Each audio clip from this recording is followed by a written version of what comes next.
20 വർഷത്തെ സേവന പാരമ്പര്യമുള്ള ആര്യ കോളേജിൽ 100% ജോലി ഉറപ്പോടെ പാരാമെഡിക്കൽ കോഴ്സുകളിലേക്ക് അഡ്മിഷൻ ആരംഭിച്ചിരിക്കുന്നു.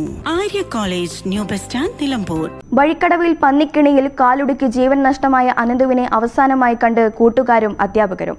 അനന്തു പഠിക്കുന്ന മണിമൂളി ക്രിസ്തുരാജ ഹയർ സെക്കൻഡറി സ്കൂളിൽ പൊതുദർശനത്തിന് വെച്ചപ്പോൾ സഹപാഠികളും അധ്യാപകരും നാട്ടുകാരുമായി നിരവധി പേരാണ് അവസാനമായി ഒരു നോക്ക് കാണാനെത്തിയത്.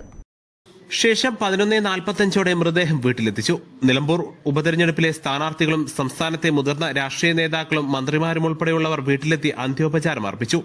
സ്കൂളിലെ മിടുക്കനായ കുട്ടിയായിരുന്നു അനന്തുവെന്ന് അധ്യാപകർ അനുസ്മരിച്ചു. 10ാം ക്ലാസ്സിലെ പ്രതീക്ഷയായിരുന്നു അനന്തു. അധ്യാപകരോടും കൂട്ടുകാരോടും സ്നേഹത്തോടെയുള്ള പെരുമാറ്റം കൊണ്ട് അനന്തു എല്ലാവർക്കും പ്രിയപ്പെട്ടവനായി. അനന്തുവിനെ അവസാനമായി ഒരു നോക്ക് കാണാൻ ഒരു നാട് മുഴുവൻ അവന്റെ വീട്ടിലേക്ക് ഒഴുകിയെത്തി. ആഗ്രഹങ്ങളും സ്വപ്നങ്ങളും ബാക്കിയാക്കി അനന്തു മടങ്ങുമ്പോൾ ഒരു നാടൊന്നാകെ കണ്ണീരണിയുകയായിരുന്നു.